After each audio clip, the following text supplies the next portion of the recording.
Alina stood at the window of her small apartment, watching the morning light creep across the empty street. She pressed her palm against the cool glass, imagining Michael on the other side of the world. He had moved 2 months ago to a distant planet colony, chasing a dream they had once shared. Now the distance yawned between them like a vast silent void. Each day Alina woke with a hollow ache in her chest. She thought of the late-night talks they used to have under Earth's twin moons. They spoke of joining the Starfarer fleet, together, building a life among the stars.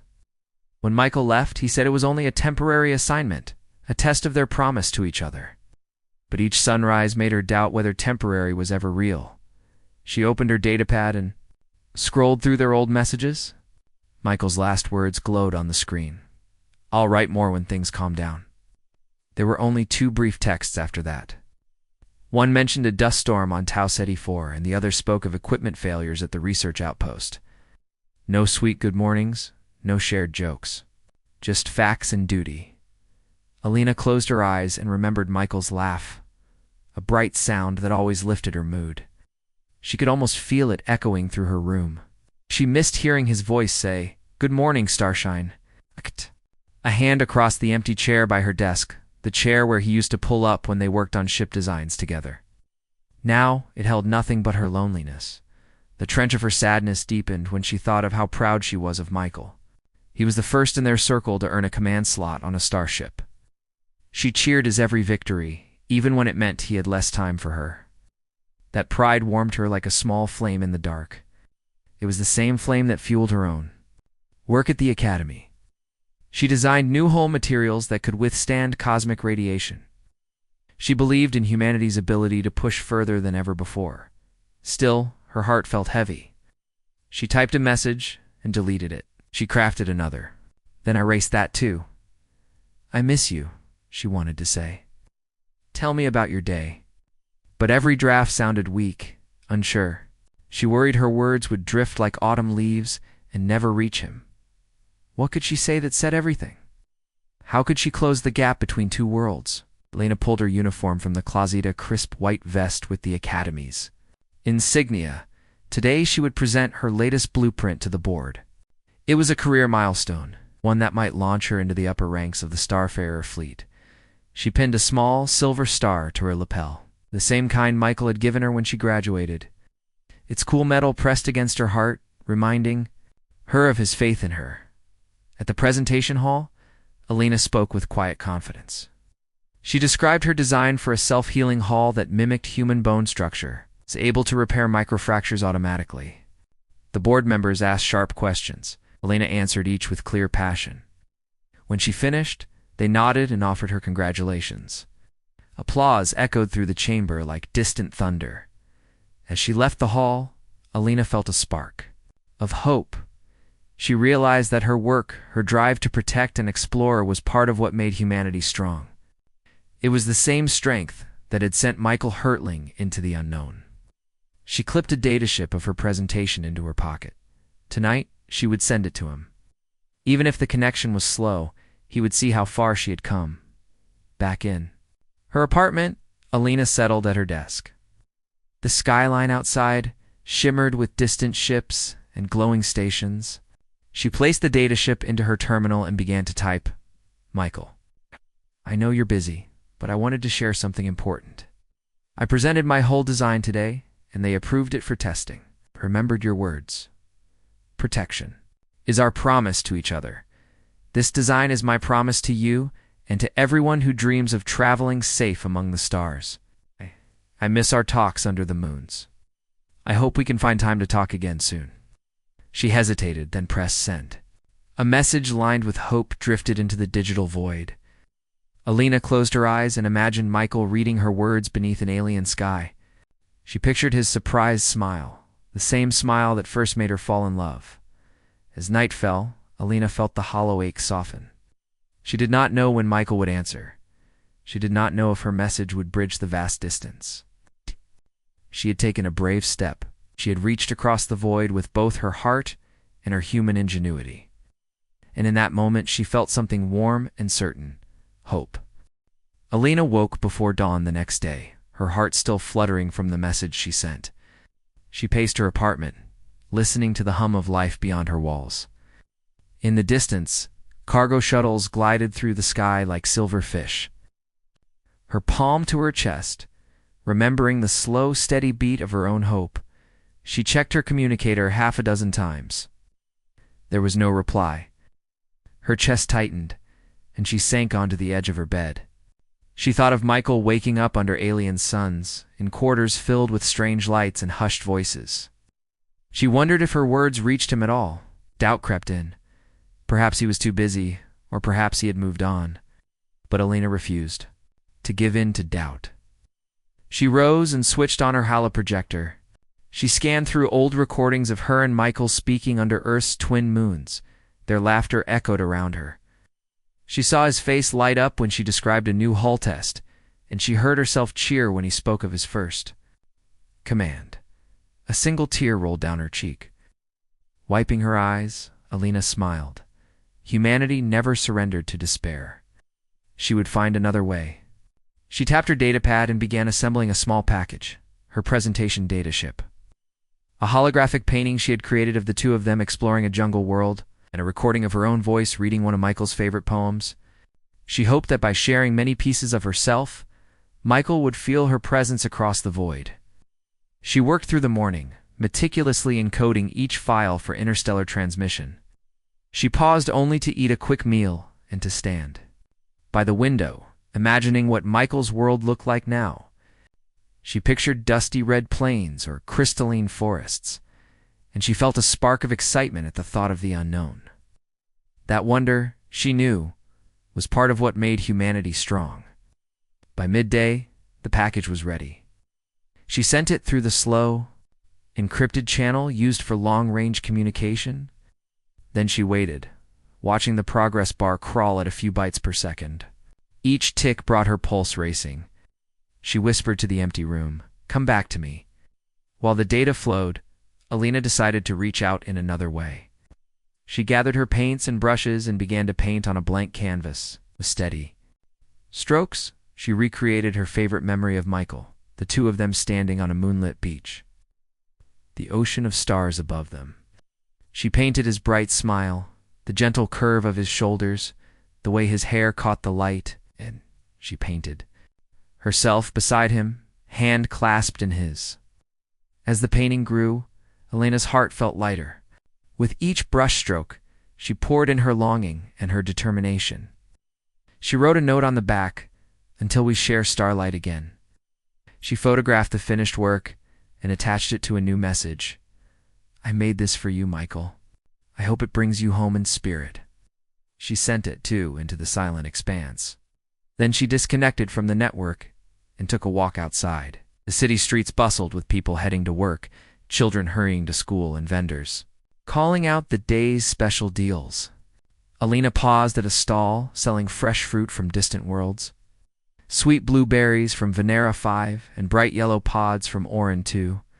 She bought a handful of each and smiled at the vendor. "Thank you," she said. "I'm sending home a taste of wonders we've yet to explore."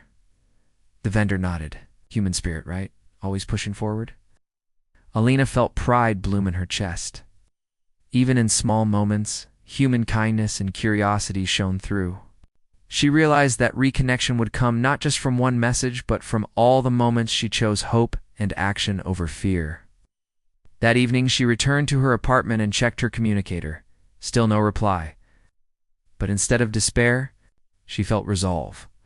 She sat at her desk and began charting out a plan, a series of weekly holocalls, shared project updates, and even a virtual cooking session reproducing the meal they once cooked together.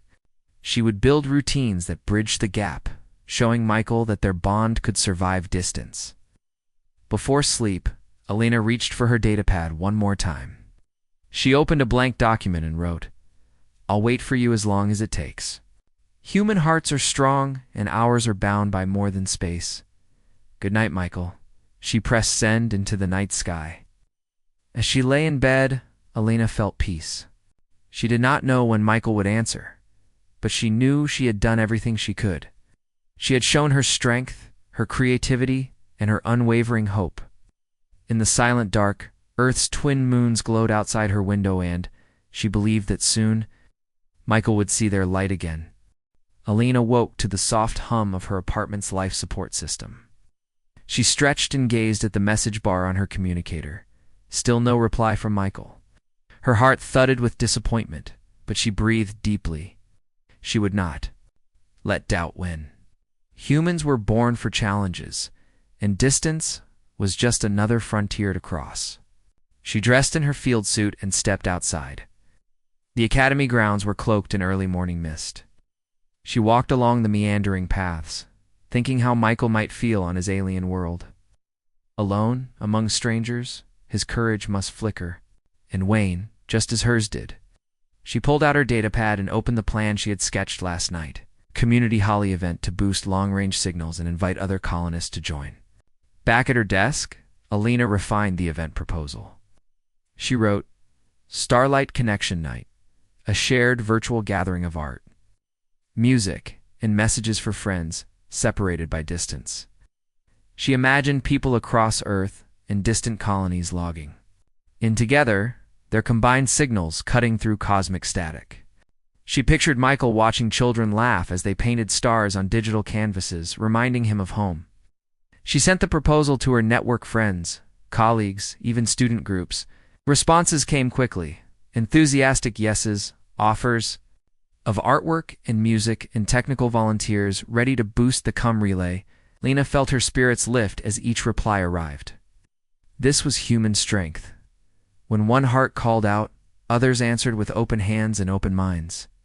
Over the next days, she coordinated rehearsals. She coached a choir of academy students in songs about Earth's oceans and forests. She arranged a gallery of paintings sent by volunteers across the globe. She worked late into the night to test the signal amplifiers with her engineering team. Each small Victorian amplifier that held signal, a painting that uploaded cleanly, was a victory for hope itself. On the morning of the event, Alina stood before the holostage. The sky outside her window was pale with dawn, but inside the projection looked like a living universe. Stars, nebulae, and constellations drawn by hundreds of hands. She welcomed everyone in a clear, steady voice. Welcome to Starlight Connection Night. Tonight we celebrate human unity across space. The choir began their song, voices rising in gentle harmony. Alina watched as the signal monitors on the side of the stage flickered with uplinks from dozens of distant stations. Uplink was a heartbeat across the void. She closed her eyes and sent a silent wish toward Michael's world. Hear us, she thought. We are here. Then her communicator beeped. She froze. A green light pulsed beside the screen, an incoming message. Her breath caught in her throat as she tapped it open. The text was brief and fragmented. Alina, your painting, I saw. The rest was garbled. But those few words felt like a lifeline. She smiled through tears, knowing she had reached him. She stood and addressed the gathering, voice trembling with joy. We just received a message from Tau Ceti 4. The audience cheered as the choir held a steady note. Alina played the recording of Michael's voice, saying her name muffled, by static but unmistakable. In that moment, the vast emptiness between them shrank to a single, hopeful pulse. After the event, Alina sat at her desk, the celebratory energy still humming around her. She replayed Michael's message over analyzing the static and planning how to clarify his words. She drafted a reply. I'm here, Michael. I see you. I will keep sending art, music, and hope until we speak in full.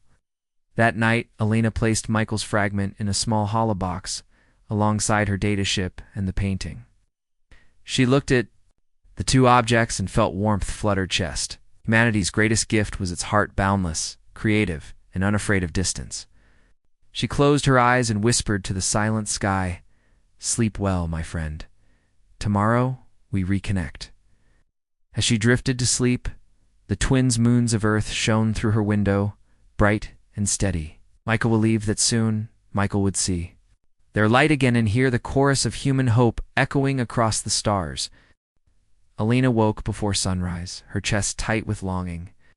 She dressed quietly and left her apartment, clutching a small dataship in her hand. Today she would visit the central relay station. She hoped that by working with the skilled engineers there, she could boost the signal to Michael's outpost. The station sat at the edge of the city, a low dome of silver metal. Alina stepped inside and felt the warm hum of machines. Rows of consoles glowed softly, and engineers moved back and forth with focused looks. She approached the main control desk, where Chief Engineer Ramos was reviewing waveforms on a holoscreen. "Alina," he said, surprised and pleased, "what brings you here so early?" She gave a small, brave smile. "I want to help boost the link to Tau Ceti 4. My friend Michael is there. I need to reach him." Ramos nodded. "We've struggled with that. Link, the distance and cosmic interference make it tricky.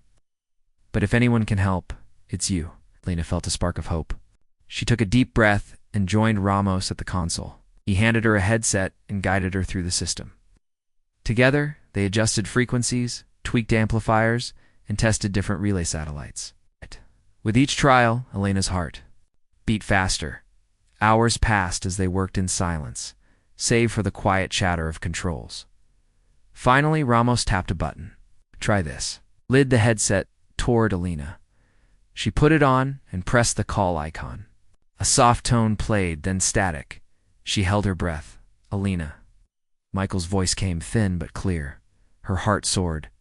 "Michael, it's me." His voice cracked. "Alina, I heard you." Tears blurred her vision, but she pressed on. "I've missed you. I've been sending messages, art, music. But I couldn't tell if you got any of it." He paused. "I got most of it. The painting. It reminded me of home. The choir. I listened with others here. It brought us comfort." Alina leaned against the console, relief flooding her. "I'm so glad." Michael's voice grew stronger. "Shh, your hope is real, Alina. It gave us courage during the storm last week. You don't know how much that meant." She closed her eyes. "I only ever want you to know you're not alone." Ramos watched with a soft smile. He whispered, "Human hearts are powerful." After the call ended, Alina thanked Ramos with a bright grin. "Thank you for helping me reach him." Ramos waved her thanks away. "You reminded us why we do this work. For connection?" Alina left the station with new energy. She walked through the city streets, humming a tune. The shops were open now, and people greeted her with cheerful nods. She stopped at a street. Musician playing a flute under a glowing archway played a gentle melody that sounded like waves on a distant shore. Alina dropped a coin into his case. "Beautiful," she said. "Thank you," he smiled. "Keep sharing hope." She nodded and moved on, carrying his song in her heart. At home, she placed the dataship on her desk, held her voice message and Michael's reply. She turned off the lights and lay on her bed, looking at the ceiling. She thought of Michael listening under alien skies, warmed by her words. She thought of the engineers who believed in her task. She thought of the musician's melody. All these small acts bound them together across the void. Alina reached out to her hollow projector and opened a blank canvas. She began to draw a map of star systems, connecting Earth to Tau Ceti 4 with lines of light. Each line glowed brighter where people had shared art, music, or messages.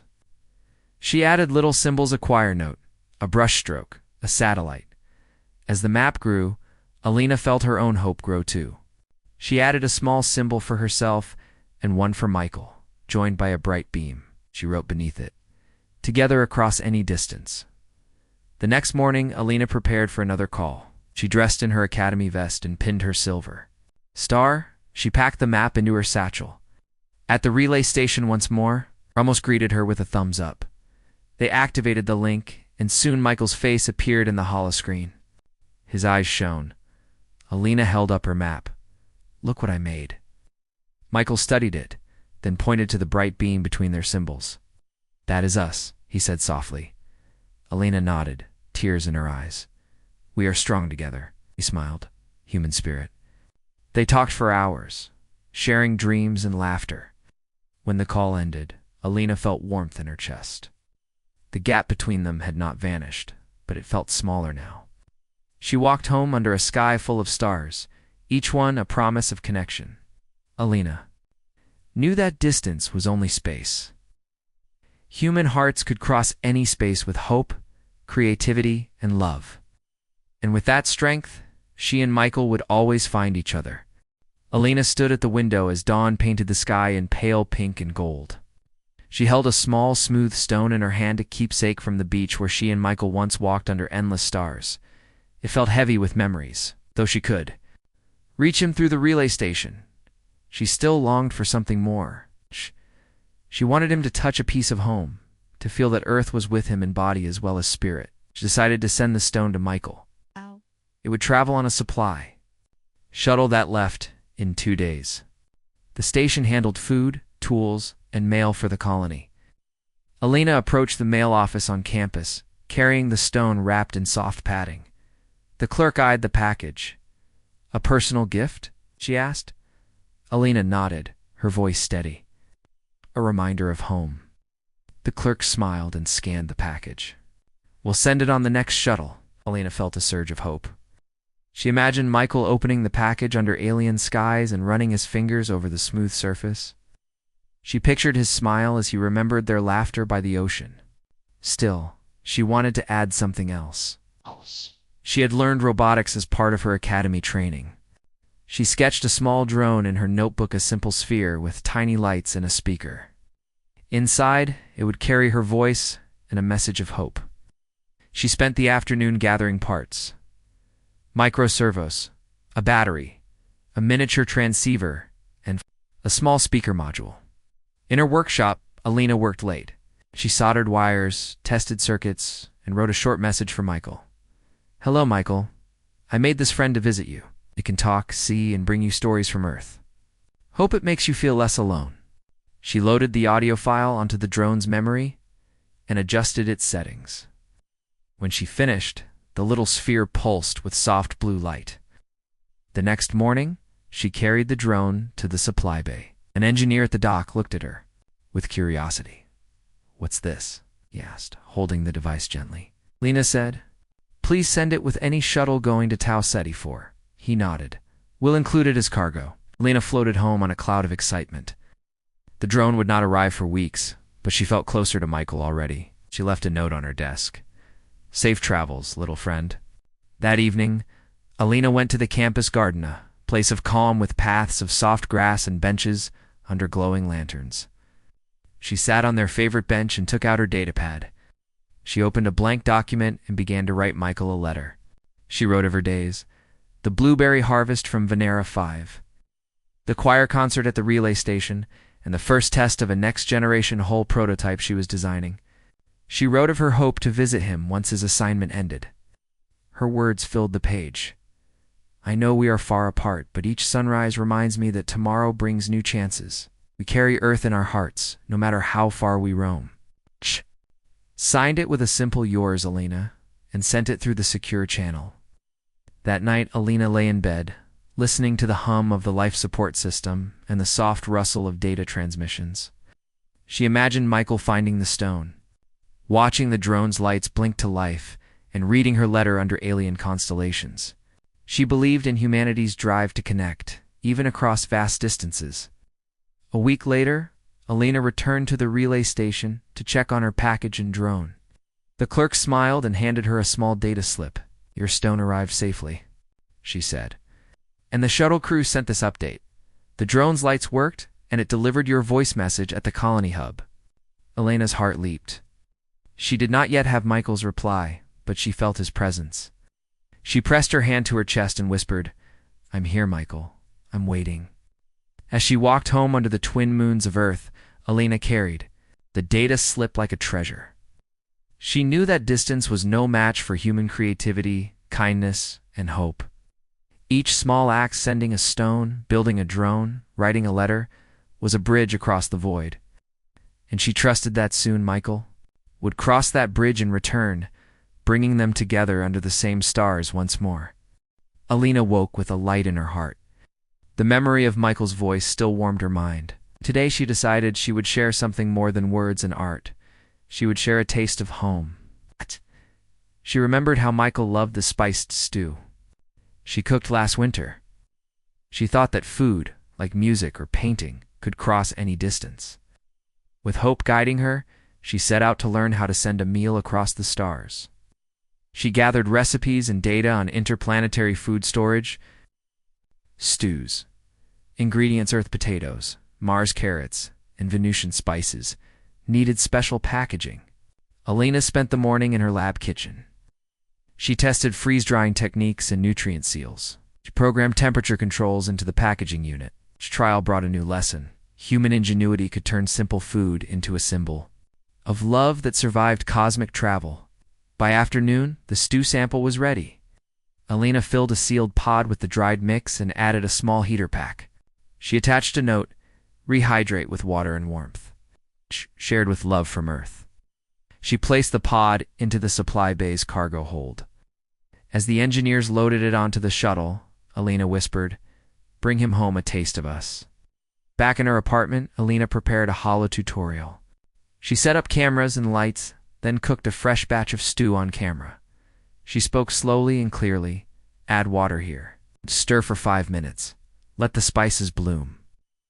She showed each step with patient care. When she finished, she tasted a spoonful and smiled. Then she recorded a final message.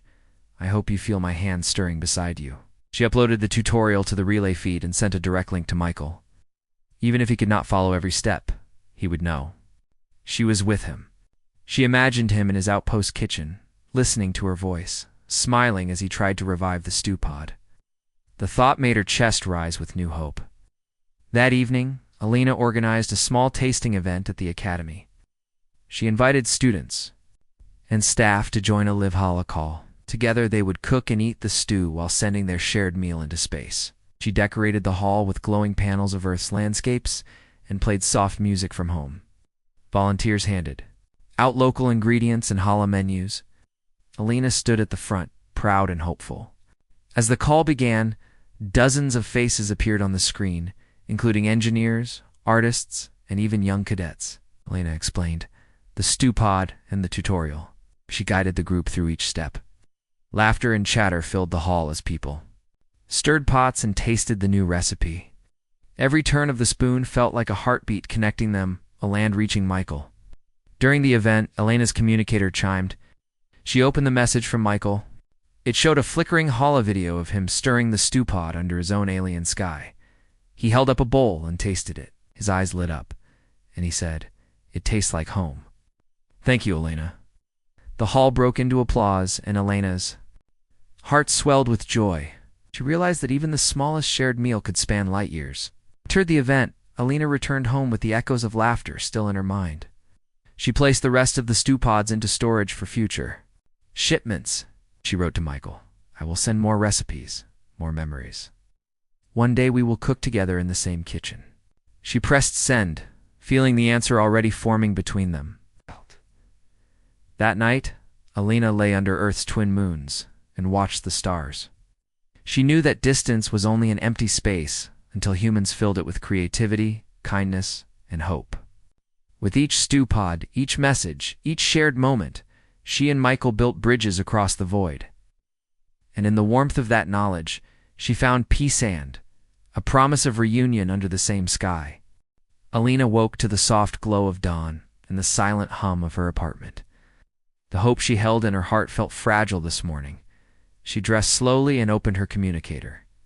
No message from Michael. The emptiness pressed in around her, but she refused to let it freeze her spirit. She remembered how humans faced the unknown with courage. Distance was only a challenge, not a limit. With that thought, she resolved to try something new, something bold that would show Michael how far her hope could reach. She spent the morning drafting a plan for a shared virtual reality space. If messages and art and even stew pods could cross the void, why not a place where she and Michael could meet face to face?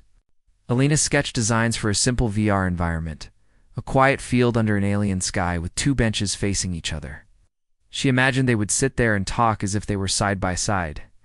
She wrote down every detail, the shape of the benches, the color of the grasses, the tone of the evening light. By midday, she had enlisted help from her closest friends at the academy.